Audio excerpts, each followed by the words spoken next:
Jai Guru, everyone. Jai Guru. Okay. Welcome to the next episode of our podcast about the autobiography of a yogi. We're going through the book line by line. We've been in chapter 12 for a bit now, and I think we'll be there for a while. It's a long chapter. It's the years at my master's hermitage. And today we are at part 6. We're going to talk about miraculous healings. And here Lauren and Priyank, we're 3. There's no Chris today. How are you guys doing? Good. Very good. Nice. That's good. We have like a nice Easter weekend. So I think it's Good Friday today. So we are very, very much in a spiritual mood already, I would say. And let's go jump straight into it. Our first line that we're going through, it says, one afternoon during my early month at the ashram, I found Sri Yukteswar's eyes fixed on me piercingly. You are too thin, Mukunda. So this is how it starts. Priyank? Do you think if in the Western audience, this would be very especially here in LA, very not even politically correct? Would it just be considered an unkind? It would be an unkind comment, wouldn't it? You're not allowed to comment on one's appearance. But of course, I think most people in the West, even now, if it was your guru, then you would probably accept this kind of criticism. But in India, it doesn't have to be your guru for you to accept anyone, passerby on the street, shop owner. Anyone can say it. Anyone can say it, and it's not considered as like the height of rudeness that it is in the countries where all of us are living and the cultures. So that's something that you should bear in mind. In Germany, the people are known for their straightforwardness, and especially when you're like in a small countryside town, you would get this kind of stuff. Like you would get people telling you, "Oh, you look great today," or like, "Oh, what's up?" You something. Yeah, you get comments. Not always. Yeah. I think it's pretty. I don't know, because I feel like I've had this comment my entire life from people in the UK, and sometimes it'll be people I don't know that well, and sometimes it will be people I do, and people seem to be quite free with the thin comment, which is quite interesting. But yeah, perhaps maybe the way we take it would be different. Yeah, I think if your guru said it, you'd be like, okay, all right, I'm listening. Yeah, I've had it as well. I was very thin for the first 19 or 20 years of my life. Yeah. So did you take it as the height of rudeness? No, but you can't say it now. Back then, maybe perhaps it was different, but you definitely can't say it now, can you? You can't just like go around commenting on people. People do, Priyank, even now. I'm not kidding. I get it quite regularly. Oh, gosh. Yeah. You just have to learn not to take it, to heart, or realize the love behind the words. Yeah, realize the love is a good way to do it. I feel like, especially people, like if it's people that I've known for a long time and elderly people, like my elderly relatives, from them I would get it the most often. I would get comments. Michael, you're too thin. No, not really that one. No. No, but it's I think in Mukunda's case it's different, because he looks sickly thin, right? So he then says it struck a sensitive point. And isn't that, if somebody makes a remark on us and strikes a sensitive point, then it becomes really difficult to take it in a loving, positive way, right? Because you yourself have those thoughts and now they get reconfirmed by someone else. That makes it worse somehow. Yeah. I remember Brother Bhimananda, he was talking about being sensitive and overly sensitive to us once. And he was saying, if we do find that we are that way, then we should reflect, because underlying is some flaw basically in in the way we think about ourselves or our expectations, perhaps. So if you fall into this category, then we should introspect. And here it's a case in point, isn't it? Because Mukunda's got these years of experience where he was, not being happy with himself and his appearance. Yeah, you mentioned it, Priyank. Like he says he's been afflicted with dyspepsia since childhood, so he has been carrying this around with him. And when you have a disease, usually you don't feel like this is something that's my fault. You feel like I'm the victim of this, right? So when somebody comments on it, it feels unfair because it's something that you cannot control, really. So I can understand why he says it's a sensitive point. And he said he had tried many different medicines and none of them have had any effect on him. And he then gives him a real encouragement, Sri Yukteswar, to Mukunda. He says, medicines have limitations. The divine creative life force has none. Believe that, you shall be well and strong. So there we go. This is the spiritual medicine that came. Yeah, Priya? Yeah, just before that, he said that he'd tried loads of tonics, which is a common thing for Indians, I must say. Okay. But I think it's probably crept into Western civilization as well now. A number of tonics and potions and creams and medicines. Yeah, absolutely. Especially in the USA, isn't it? In the pharmaceutical arena, rampant. Don't take them away. Yes. But I also found that interesting that he said occasionally he would sadly ask himself if life was worthwhile with a body so unsound. And elsewhere in the Divine Romance, he talks about this as well, how he was and how he felt. He said, before Guruji's blessings, Mukunda says, my body was so terribly thin that I looked like a beanpole with a coconut on top. Oh. Yeah, I was actually probably, I think we've all seen pictures of Mukunda when he's, meditating and he's really, really thin. I pretty much had exactly the same physical appearance as Mukunda, but I didn't have dyspepsia. Just naturally that thin. Because I only like to eat chapatis. I didn't like to eat anything else. But there's a question about where Sri Yukteswar says, believe, i.e. your creative life force has no limitations, the divine creative life force, and that if you believe that you should be well and strong. The need for a strong physical body is important. We know that in the Eightfold Yoga Sutras path, which we ascribe to, asana is one of them. And in God Talks with Arjuna in chapter 5, verse 11, the footnote, he describes it as asanas are postures designed to unloosen pinched nerves, purify and strengthen the life force, and make the body supple and hardy to withstand long meditation. So if he wasn't capable of withstanding long meditations, then he might be justified in saying before, when he was saying, is my life worthwhile if my body is so unsound? But obviously we know that he did do long meditations, didn't he? So I think it's take what he's saying with a pinch of salt here. But I did do my asanas this morning before my meditation and my energization, so I can ascribe to the validity and the truth in those statements. Yeah.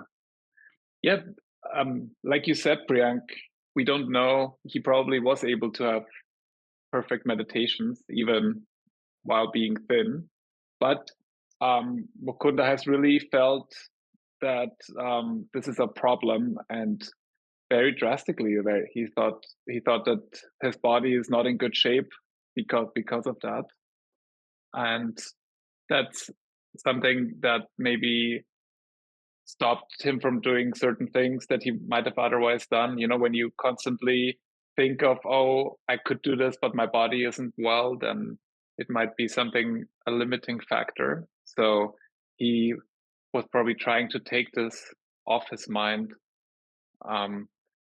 Also, I don't know, like in today's society, there's like, when I look at his young pictures, he looks thin, but he doesn't look so thin that it feels sickly. I feel like he looks like a kind of healthy-ish young boy. So maybe the ideal for what is someone like what is a healthy body has shifted over the years.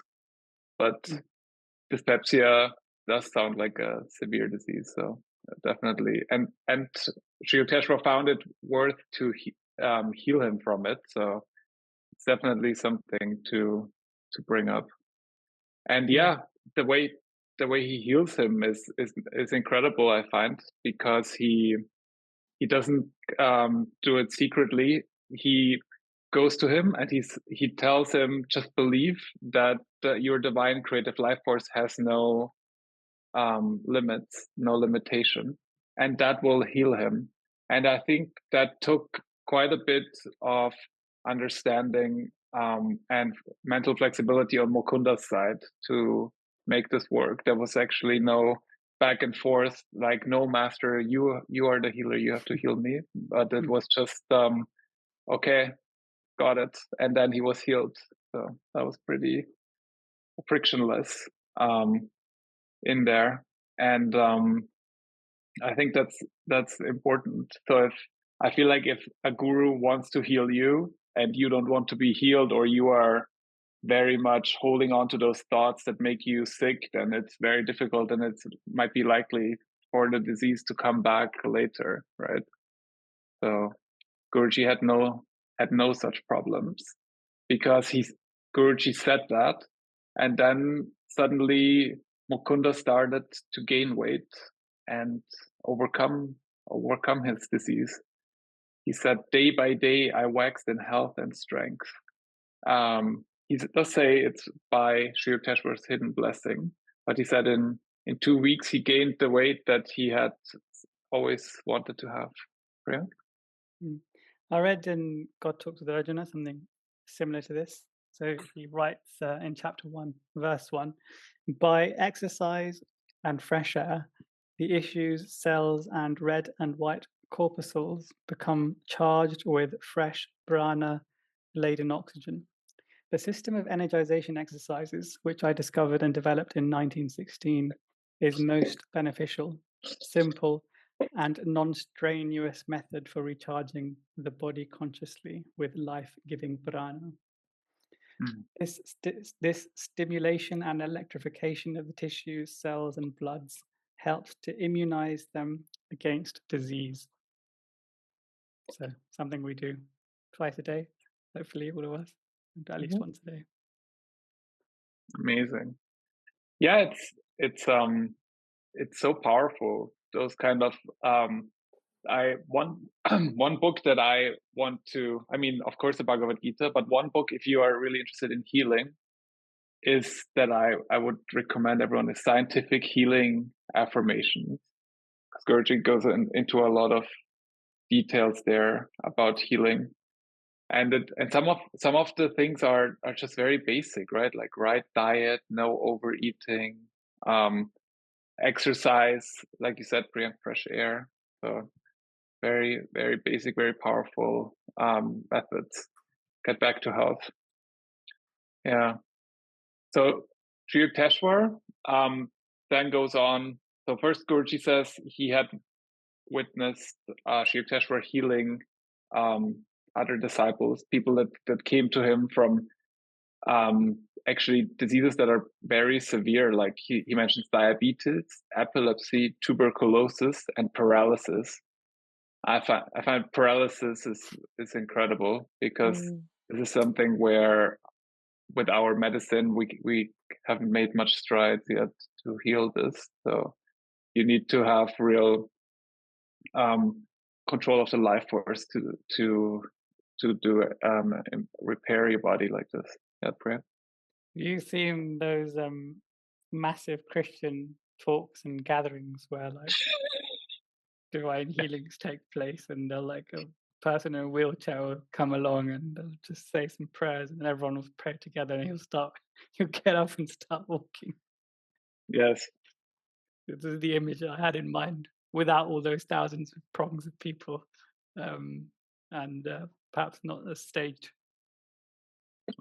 Maybe what I saw is slightly different. Like I saw a few YouTube compilations of American Christian healers where the pastor goes out and says, "Lupus, you foul devil! Lupus, get out of here! You have no place here." And then I don't know if there are some of them where somebody sits in a wheelchair and then starts walking, and you never know if this is real or not. But yeah, I like the idea of it.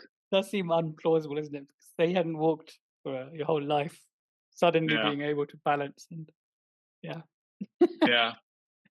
Yeah, it doesn't seem plausible. I mean, of course, if a realized master does it, it's totally in the realm of possibility. But it's just by having like a eloquent pastor doing it, that sounds less likely. Lauren? And again, it's the power of the mind, isn't it? Right? Like Mukunda fully believed when Sri Yukteswar told him, just believe that the divine has no limitations and you'll be well and strong. And he said, well, that instantly went into his consciousness. So actually, I suppose if you genuinely have full faith that you can be healed, no matter who says what, you will be. Right? So even though it might not seem plausible because of who's doing it, actually it's probably down to the person who's being healed, because they're allowing their consciousness to be changed through the power of thought. It's actually amazing, isn't it? How we can live our lives one way in one sort of body, and then through our thinking completely shift.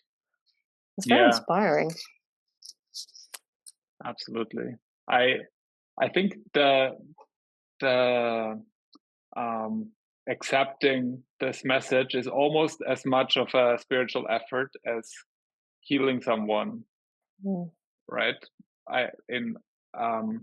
Because I feel like if Mukunda would have gone to one of those pastors who want to heal people and would have told him, "Mukunda, you are healed, you can do it," maybe he would have also been healed. I don't know. Good impression, Mike. Thank you. I've worked on it the whole week, leading up to this. Although he does say here, no other healer, and I had tried many, had been able to arouse in me such profound faith.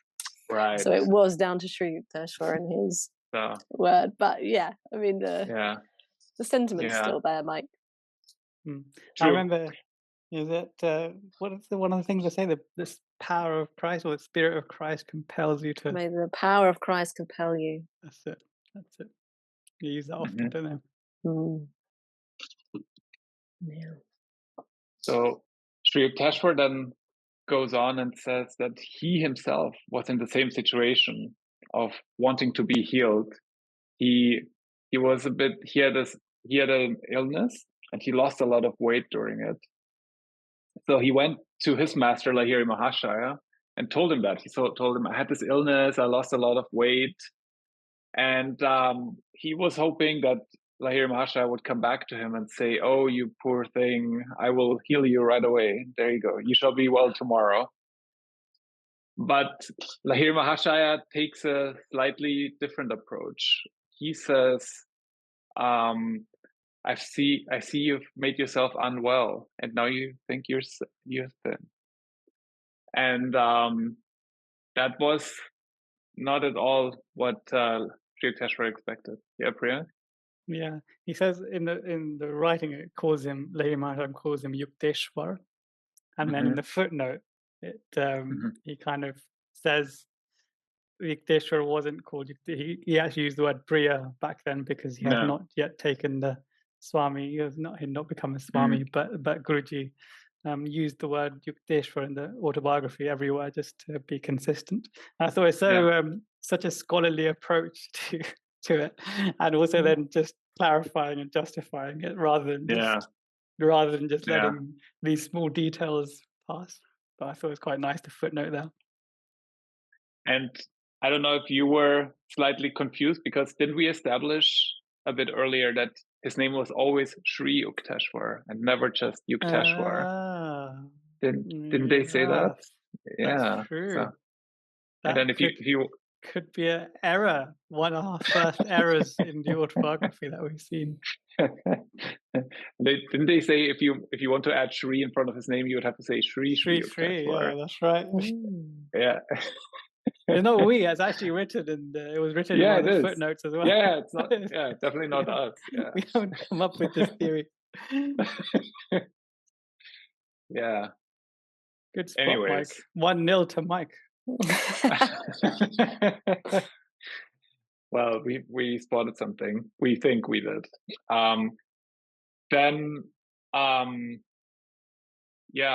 So he says, I see, Priya, you've made yourself unwell. And now you think you're thin. And that's an interesting approach, because what he wanted to hear is just that he would say something like he said to Mukunda. His Lahiri Mahasaya would tell him, just believe that God can heal you, and you will be healed. And then secretly, Lahiri Mahasaya will have healed him. But that's not the approach. But then he encouragingly adds, he says, let me see, I am sure you ought to feel better tomorrow. And that now feels great, right? So you have your fully realized guru that you believe in, and he says he's sure you will feel better tomorrow, and you feel great. Yeah, Priyank? What to? Do you think he kind of said, like, come here, let me see in your eyes, open your mouth, go, ah. Get the stethoscope out. Or he just, like, his eyes just twinkle, look up, look at us there. Who knows? Let me see. Spiritual stethoscope. Yeah. Let me see. And then he closes his eyes after saying, let me see. Yeah, he probably did it standing like 10 meters away. Like, let me see. He didn't need that. And it continues. He goes into this detail. He says, my receptive mind accepted his words. And his expectation was that he was secretly healing him, right? Yeah, Priyank? Yeah, and this, as you know, we know what happens, and Lahiri Mahasaya later says that, you know, it was really you and your own thoughts yo-yoing between sickness and health, which is, you know, we're going to talk about this in a bit, which made you alternate between health and sickness. And then later on, then he actually, you know, intervenes. At this point, Lahiri Mahasaya hadn't intervened. He was just letting things take their natural course. But Sri Yukteswar, in his sweet innocence, you might say, and faith, he says, my receptive mind accepted his words as a hint that he was secretly healing me. This is almost like you know, when you think you are intuiting something, and then it turns out to be incorrect. Which can happen often, isn't it? You get caught up in how perceptive or how good your intuition is, and then then life smashes you a little bit. Yeah, it can lead you astray. Yeah, life smashes you. Yeah, yeah. You need to work harder. You think you have intuition? Work hard. Smashes you, but you're a better man afterwards. Yeah, or woman. Yeah, and or they. You are they better. Very, very true. Yes. And then the answer, it's so funny. I find the way it's written, because it says, indeed, today you invigorate yourself, right? And I just had to laugh when I read that, because like, oh yeah, you're treating yourself today really well. You're good. Yeah. And Sri Yukteswar, he has his expectation, like you mentioned, Priyanka. He has his expectation is, I tell my guru, I'm sick, he will heal me, right? And so now he feels really good. He feels like he got up in the morning feeling better, and he feels like, oh yeah, my guru healed me. I'm so thankful. I'm going to go to my guru now and thank him for it. So he went there and says, I feel much better.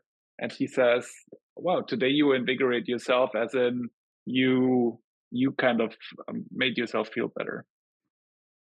And so he disagrees. He says that Lahiri Mahasaya, you have healed me. And then Lahiri Mahasaya, that's like where it becomes really interesting, because he goes like, okay, you put the ball back in my court. Then he says, yes, but your disease was quite bad. Let's see how you feel tomorrow, right? And that must have been something to hear, like, because usually gurus heal, right? They don't try to make you feel bad, but I think this is as part of a lesson that he's trying to teach, right? Brian? Yeah, because it could have been the end at this point, but he he re-adds the spice, and then like adds this seed of doubt in poor Priyanath's mind here, and then he essentially then falls back, doesn't he? As we'll find out. Mm-hmm. Yeah, and I feel like the mind has this inertia, or this habit of being the victim always, right? The idea that you can make yourself feel good and feel bad, and you have to take responsibility for this, is not natural. I feel like the natural thing is that maladies, they come from somewhere, and then a guru comes and heals you. That feels like the right thing. You know, Lauren's really been applying these teachings herself quite well recently. A few times her body has not been too well in the recent past, and she's always used like the best language. Like, for example, this body thinks it's not well. You know? I think, wow, she's really pushing the teachings into like speech and thought. Yeah. Well, you know, if I think, if I keep saying, you know, I'm not well, then you're in speech, I'm, you know, creating that link of, oh, I am not, but I am always well. It's just the body that's doing something different, right? But so perceptive of you to pick up on it, Priyank. I'm not surprised. Yeah, but this fits really well here, because here Lahiri Mahasaya, he plays the ball back to Yukteswar and says, let's see how you feel tomorrow. We don't know. And then he said that, yeah, who knows, right? And then he said that thought, he took that thought, adopted it, and now he had this fear creep in that maybe tomorrow I will feel worse. There's this possibility, and my guru said it's possible, and suddenly this certainty that he had from the day before, where his guru said, I'm sure you'll feel better tomorrow, is gone. And now that might let the disease creep in again. And it does. And then tomorrow he goes to see his guru. The day after, he tells him, I'm feeling bad again. Before, when he was contemplating it, feeling the thought of the weakness returning, he said a shudder of cold fear entered him. And I thought that was really well described. And it also reminded me of when, you know, Babaji told Sri Yukteswar much later on that some hidden code about Lahiri Mahasaya's last days being near. And Sri Yukteswar just, you know, inadvertently told him what Babaji had said, and Lahiri Mahasaya understood straight away that, okay, my days here are not are numbered, essentially.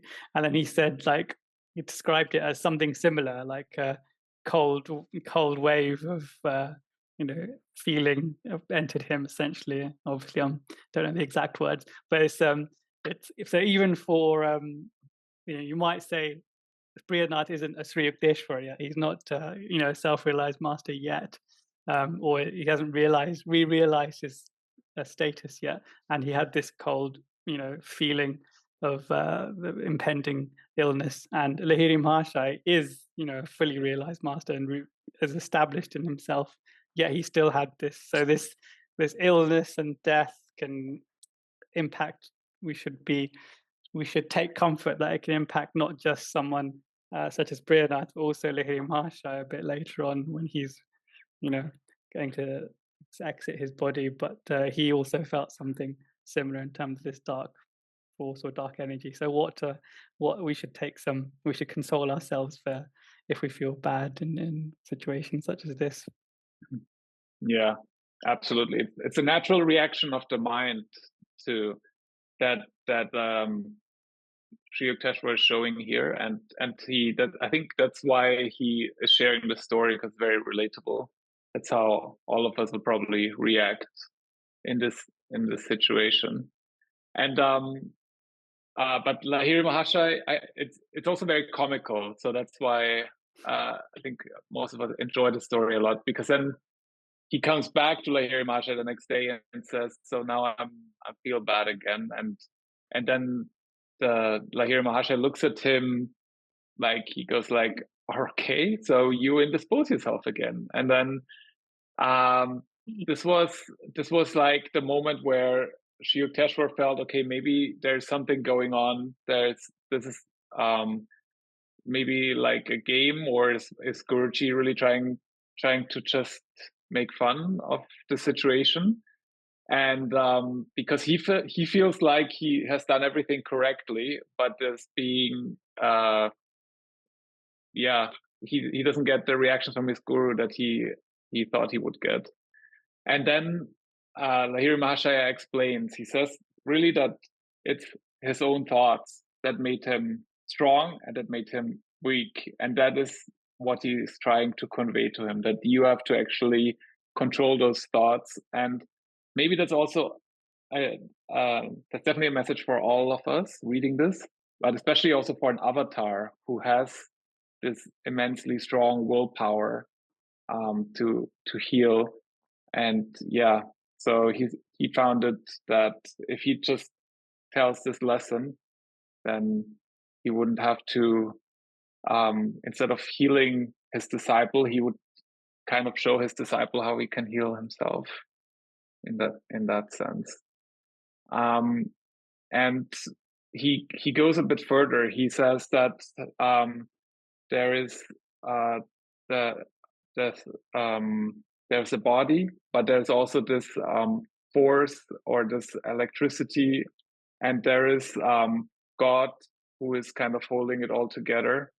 And whatever our mind really wants to manifest will happen. And this is really the kind of message that we should take out of here, that it's really the mind over the body. The power of the mind is stronger than all the physical laws in there. And he does that.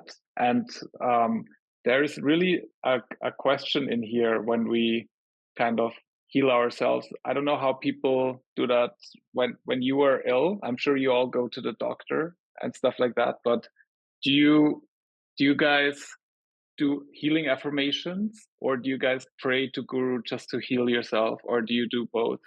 And what do you think is more powerful or more useful, or comes more natural to you?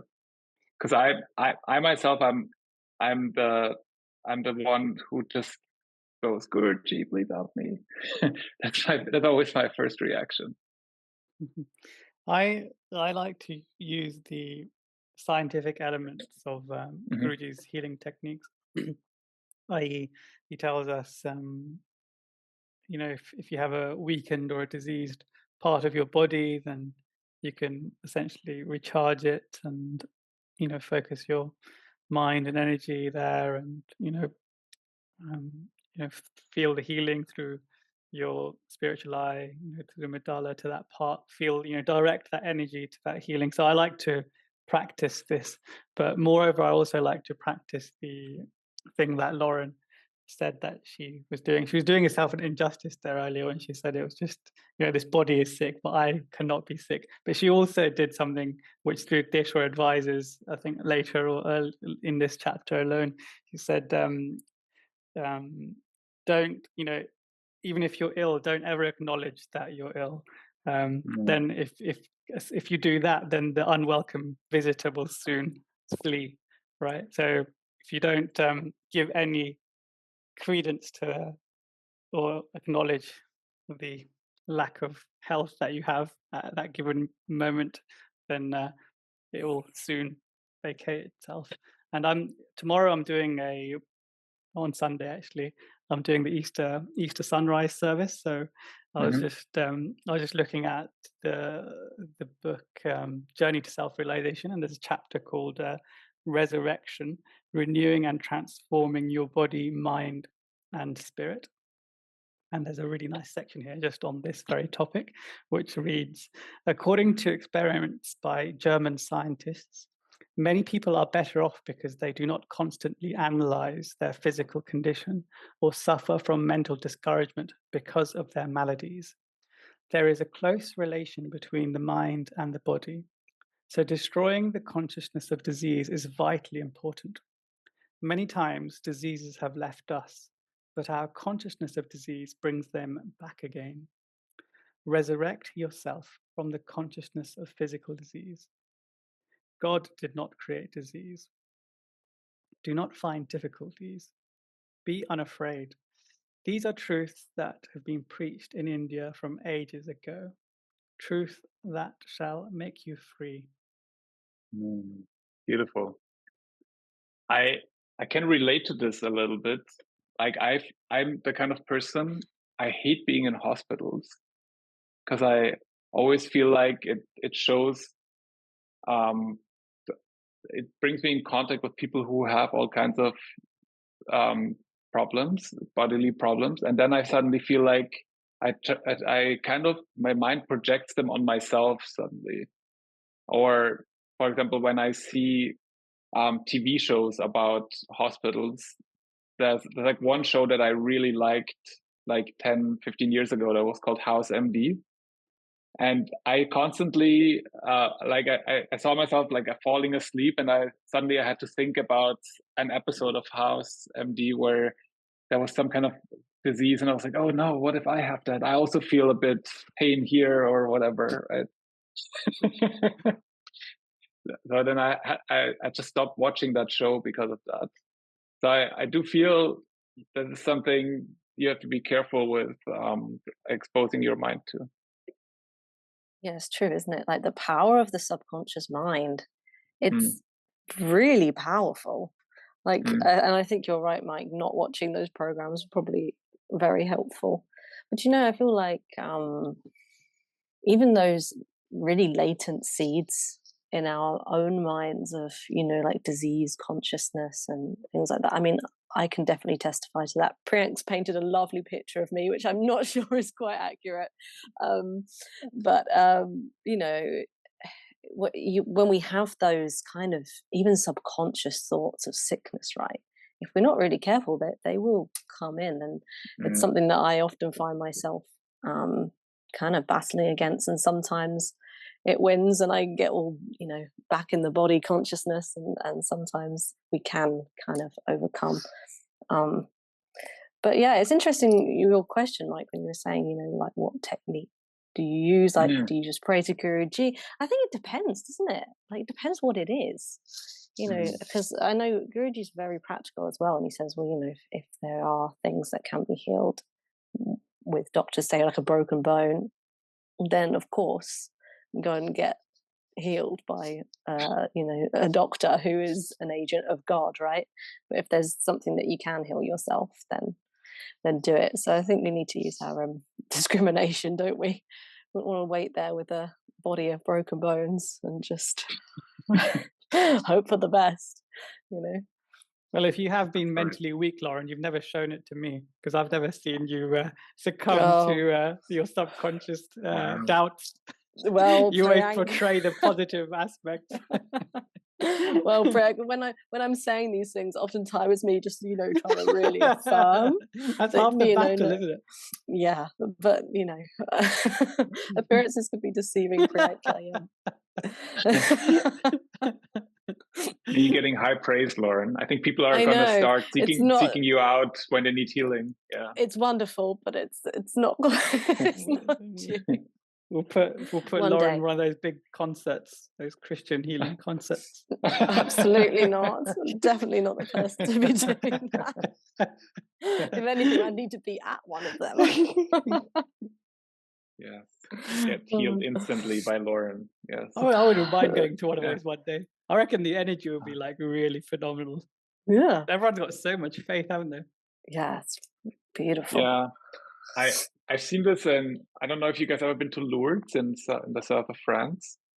It's a place where people go when they pray for healing. It's Catholic saints, Saint Bernadette, who performed miracles there hundreds of years ago, and there's like buses of people, mostly old people, and all kinds of people go there every single day. And there's a spring which people consider holy water, and you can buy the Lourdes water there in souvenir stores, and you can also go to the fountain. And yeah, that's a big thing. But my point I was trying to make was that the atmosphere there is amazing, because there's really people really praying, really contemplative, and it's very nice. It has a really high vibration.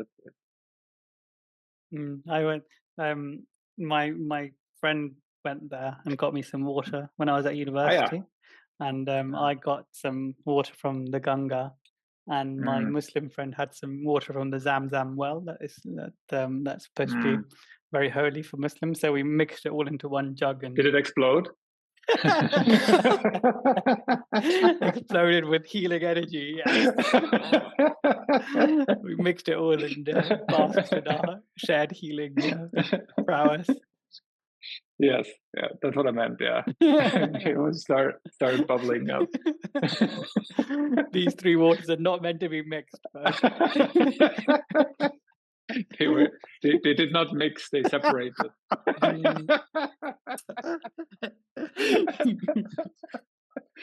That's too funny. Yeah, no, I mean that must have been really holy water.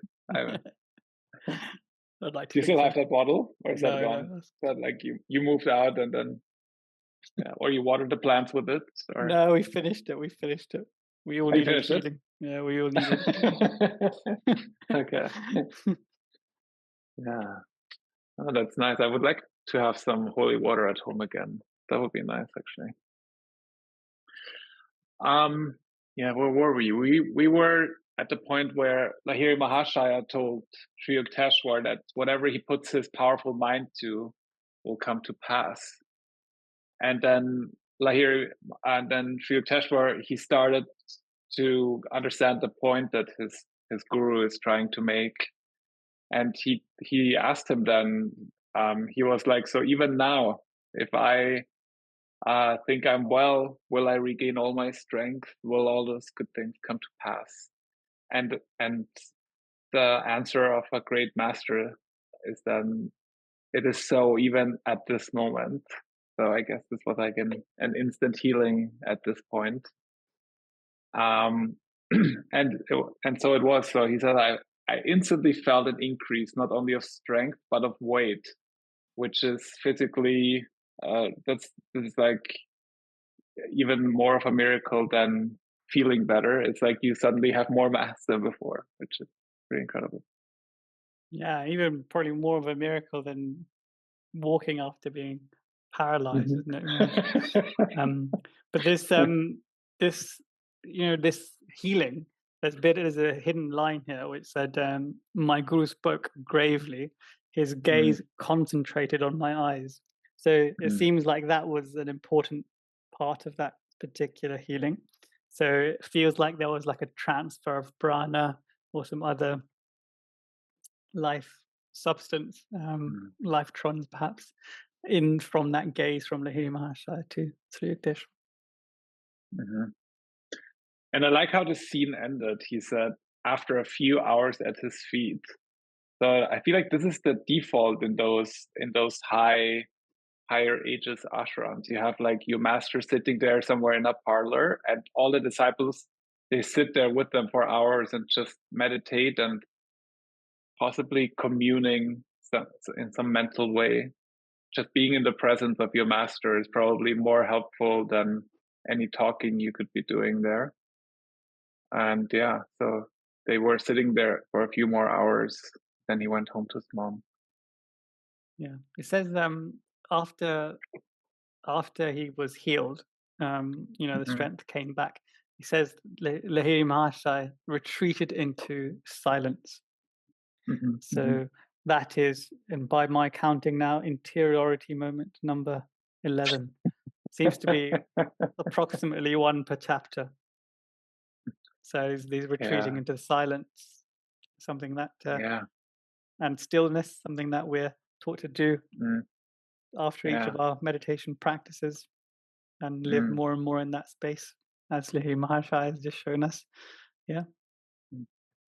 You have to remember that if I ever go to India and I talk to some sage there and he suddenly falls into silence, that I don't just get up and leave, but just stay there, meditate with them, be in their presence. I think that's the thing, that's the way to do it. Yeah. So now Sri Yukteswar, he leaves, he goes home to his mom, and she looks at him and can't believe that he looks so different. She says, "Are you swelling with dropsy?" And I did not know what dropsy was, but so it seems to be some kind of swelling of the body. But what she meant was that he had suddenly gained weight, and it shows. You can suddenly see it now. And he said his body was now full and robust as it had been before the illness. And this is really, I mean, I don't know if you guys often spend a lot of time on scales, but from one day to the imagine you look at your app and it says plus 50 since yesterday. I'd have to go on a very, very long fast at that point. What did you have for dinner, man? I just had to convert it because pounds don't really register in my head, so I had to convert it to stone. It's 3.5. How much is it in stone? 3.5 stone. That's a lot. That's a lot, yeah. Wow. Hence I said the miracle is quite high up there. That's a lot of prana. That's a lot of prana. That is, yeah. 50 pounds worth of prana. Yeah. So Priyank said if he had that, he would start a long fast, but for Sri Yukteswar, they remained permanently. Like, no. Yeah, they just stayed. And yeah, after 8 years in England, I still have no idea how much a stone is in kilograms, but I know it's a lot. I think like 12, 13, 14 pounds. That's like a normal weight of a person. Is that correct? 10 stones. 10 stones is the normal weight of a person. Yeah. 10 stone is a normal weight. Okay. I think it depends if male body or female as well. Let me see how much I would be in stone, just for myself. No, I would be more than 10 stones. I would be 12 point something. Yeah. Yeah, but you're like 8 foot though. I'm 9'7". Yes. Yeah. That's correct. All right. Are you really? No. No, I was going to say I don't remember you being that tall, Mike. You don't remember Mike like leaning down when he's going to. That's how I drive. I have to open the window through the sunroof, Mike, just looking out. Yeah. Or maybe you just gained height, you know? Yes, that happens often when you're in your 40s. Yeah. Yeah, so he gained 50 pounds, and they remained permanently, and that was what he wanted. So he was healed, and a lot of people saw that was a real miracle, because the people that saw him daily couldn't believe that he had suddenly gained so much weight. And that then in turn was a reason for people to become disciples of Lahiri Mahasaya, because Sri Yukteswar did not say, I use the power of my own mind to heal myself. But he said, no, my beloved guru healed me. And that was seen as a miracle, definitely, by many people. And they were then encouraged to make a spiritual effort and follow Lahiri Mahasaya. He said a number of his friends changed their mode of life straight away. I was just wondering what modes of life you changed when you went all in with this path, perhaps. I remember when it was a year before I came into SRF, when I read the Bhagavad Gita, I then instantly changed like 90% of my life after just reading like a few pages. And must have been a past life thing probably, because recognized anciently familiar the philosophy felt, even though I'd been raised in that religion and hadn't really grasped it till I read it myself. So yeah, I just, as I say, 90% of my life, most noticeably was the detachment from emotions and people's expectations and anger and things like that. That was the most noticeable, but equally, or not as noticeable, was my like how quickly I turned away from like going after material joys and material stuff. Yeah, it was really quick for me. This just quite similar, so I could really relate to this sentence. A number of them changed their mode of life. But obviously I didn't become a disciple straight away. That took many years later on. I think in my case, it was more like a gradual thing, getting rid of certain habits. But I feel like if after you establish a spiritual routine, you then try to protect that from the outer world. And whenever you feel like things come in that draw you in a different direction, then you guard it and say, no, I don't want to do this. I don't want to mix with those people. I don't want to have those habits. And then it kind of so it's difficult to describe, but I feel like there is always a way that gets you closer toward your spiritual life and a way that goes further away. And I feel like after a while you keep choosing the right way, and then you change and you suddenly find yourself surrounded by different people and not drinking alcohol and all kinds of things that you used to do don't happen anymore.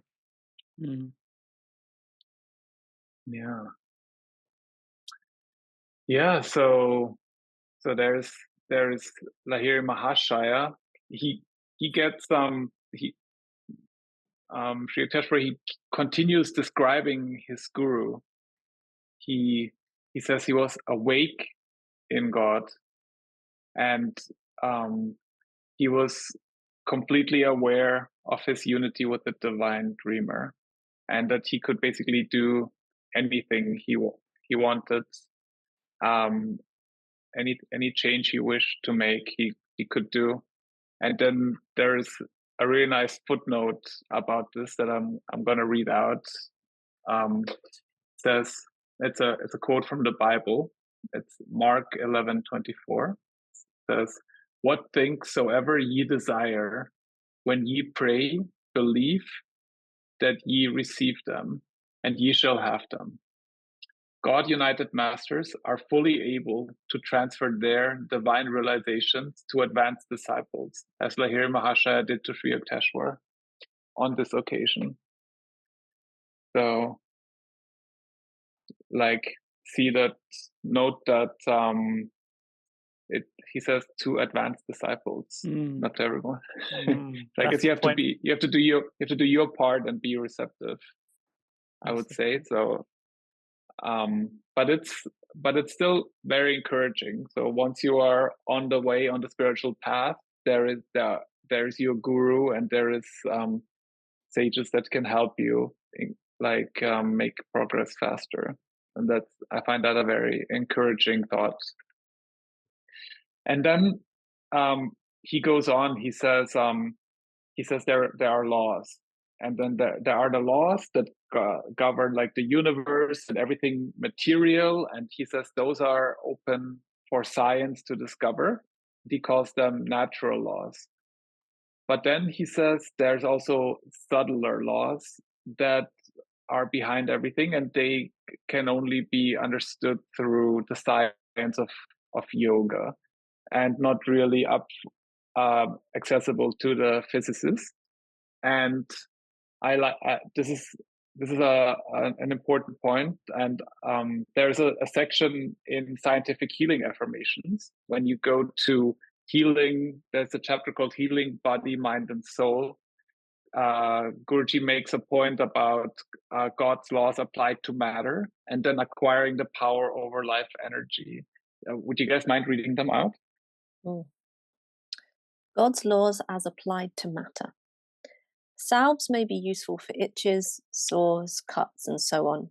If your arm or leg has been fractured, it is unnecessary to give the life energy the trouble of joining the displaced bones when a surgeon, a child of God, and hence capable of serving as his instrument, can set them by use of his skill and knowledge of God's laws as applied to matter. If you can instantaneously heal your broken bones by mental power, do so, but it would be unwise to wait until you have attained that power.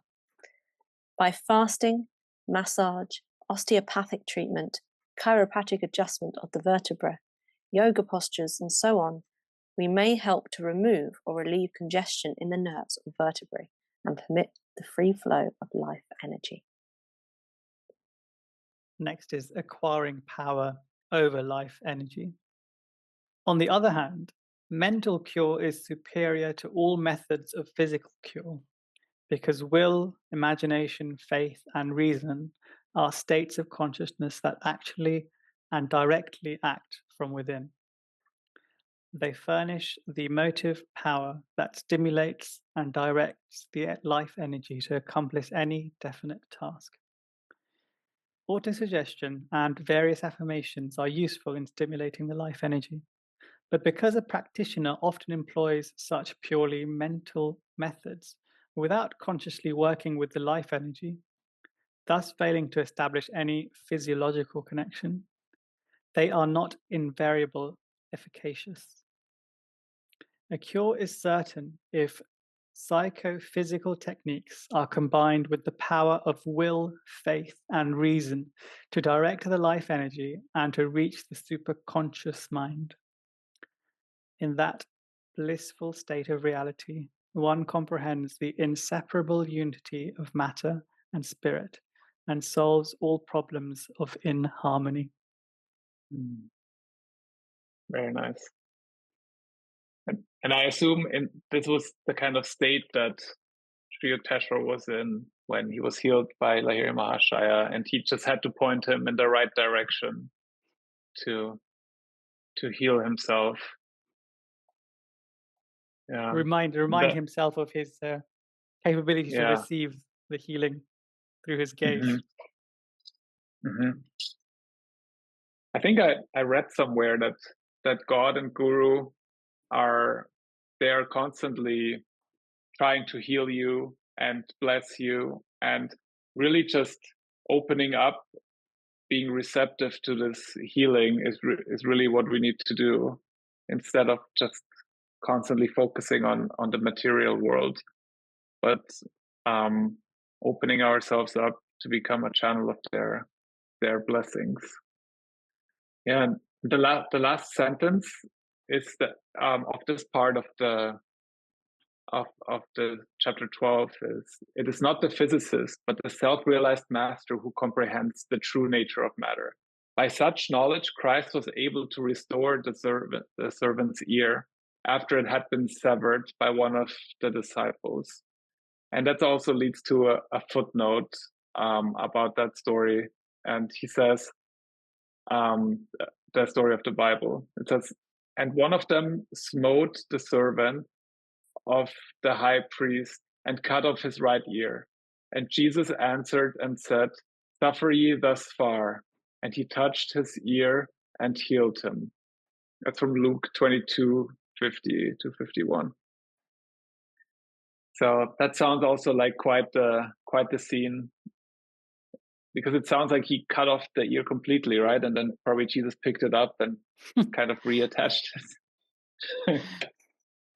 Yeah. Really powerful section. Two powerful sections of the Bible there, aren't there? I really love that Guruji brings in all these various scriptures into these his stories of his life and his masters and Param Guru's lives. Like this one, it's really touching that Christ said, "Suffer ye thus far." Essentially, you've suffered and you've suffered enough. Touches. It's brings you a lot of warmth and comfort, doesn't it? Because in our reality, being born here, it's essentially one of suffering, as Buddha says. And he touched his ear and healed him. That's longing for that touch. It reminds me a bit of that Babaji story, where Babaji burns one of his disciples that sits next to the fire, and then instantly heals him and tells him he had the karma to burn in the fire. But I thought you were going to say that, when they were sitting on that, him and his disciples were sitting on some ledge in some inaccessible part of the Himalayas, and some skilled Michael Langmeier type had climbed all the way up there and tried to join the group. And then Babaji says, I can't accept you in your present level of spiritual evolution. And he said, if you can't accept me, I'll jump. My life's worth living. And then Babaji said, carry on. And then he jumped, and then he brought him back, and he said, I couldn't accept you then, but now you've finally let go. Now you're fine. Last withhold. Yeah, that was what a section, right? Oh, amazing. And what did he say then, Babaji? Dero danda uthao. Then there you go. Yeah, nice. Danda, dero danda uthao. Dero danda uthao, right? And then he left. Magic. I also thought you may also be referring to that. You're going to bring in that story where that police officer cut off that guy's arm, that's very fitting. Yeah, and then he just himself just took it and plopped it back in its place. That's and he says, "Come back tomorrow or in 3 days, and you will see me healed." Right? Yeah. So many great healing stories in this book, isn't there? Yeah. I mean, it's great. I don't know if do you guys think you would benefit if you would see a miraculous healing in your life? I was just thinking that.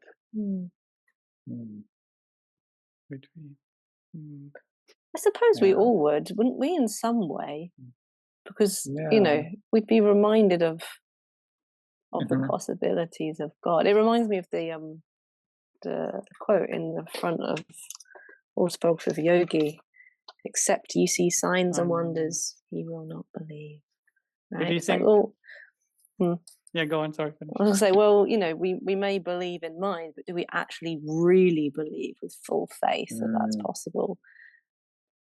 That would be certainly the benefit, because you'd hope it would really cement your faith, and then you can just literally do as Guruji does, I'm not getting up from this meditation till I have direct perception of God, and do all these fantastic things. Or the inverse could happen, where you could feel that you're not yet worthy. You haven't yet I could be ill and I'm not getting these magical, amazing healings. Am I worthy? I'm not worthy. Maybe this isn't the path for me. Maybe God doesn't. I'm not in grace, or all that kind of stuff. So there's two sides of the coin. I suppose that's probably what determines whether or not you receive it. If it's going to be beneficial for you, then it'll probably happen, right?